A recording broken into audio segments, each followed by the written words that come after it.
এইটা থেকে বীজ ছাড়িয়ে রেখেছিলাম। এই একটু নুন দিয়ে রাখতে হবে, নাহলে ভালো থাকবে না। একটু অল্প করে নুন দেওয়া আছে। এটা 1 বছর আগে, আর এইটা এবছরে বীজ ছাড়িয়ে রেখেছি। এইগুলো হচ্ছে গোটা তেঁতুল। এ থেকে তেঁতুলের দানাগুলো বের করব। কী করে দানাগুলো বের করব দেখুন। এরকম কেটে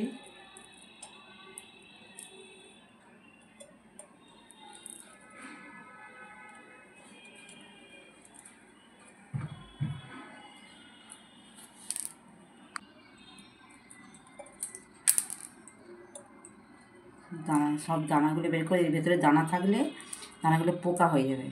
পোকা হয়ে গেলে তেঁতুলটা খারাপ হয়ে যাবে।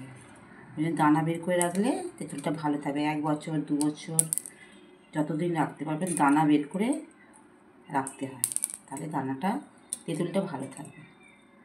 কালো তেঁতুল আর এই তেঁতুলটা কি একই? হ্যাঁ, এইটাকেই রেখে দিলে কালো হয়ে যাবে। এইটা রেখে দিলে 1 বছর এটাই কালো হয়ে যাবে। কিন্তু দানাগুলো ছাড়িয়ে রাখতে হবে, নাহলে এই দানাগুলো পোকা ধরে যাবে। এগুলো পোকা ধরে গেলে তেঁতুলটা খারাপ হয়ে যাবে। কাটা হয়ে গেল। সাবাস, কাটা হয়ে গেছে, পুরো এত বীজ হয়ে গেছে। তাহলে এমনি করে আমরা এটাকে স্টোর করতে পারবো, অনেকদিন রাখতে পারবো। এইগুলোকে অনেকদিন রাখতে পারবো। ও সরি, এইগুলোকে অনেকদিন রাখতে পারবো। তেঁতুলগুলোকে অনেকদিন রাখতে পারবো। এগুলো তো বীজ, এগুলো রাখলেই পোকা হয়ে যাবে। এগুলো অনেকদিন করে রাখতে পারবো। বীজগুলো সমেত রাখলেই পোকা হয়ে যাবে, আর বীজ ছাড়া রাখলে অনেকদিন থাকবে। দিন কেন, বছর অবধি থাকবে। হ্যাঁ, যত বছর রাখবে। আপনারা ছাড়ানো শিখে গেছেন, দেখে নিয়েছেন, নিজের একটা চেষ্টা করুন আর বাড়ির খাবার খান। সুস্থ থাকুন, সবল থাকুন, দেখতে থাকুন আমাদের চ্যানেল। আর ভালো লাগলে লাইক আর সাবস্ক্রাইব করবেন, তাই তো? হ্যাঁ, থ্যাংক ইউ। Thank you.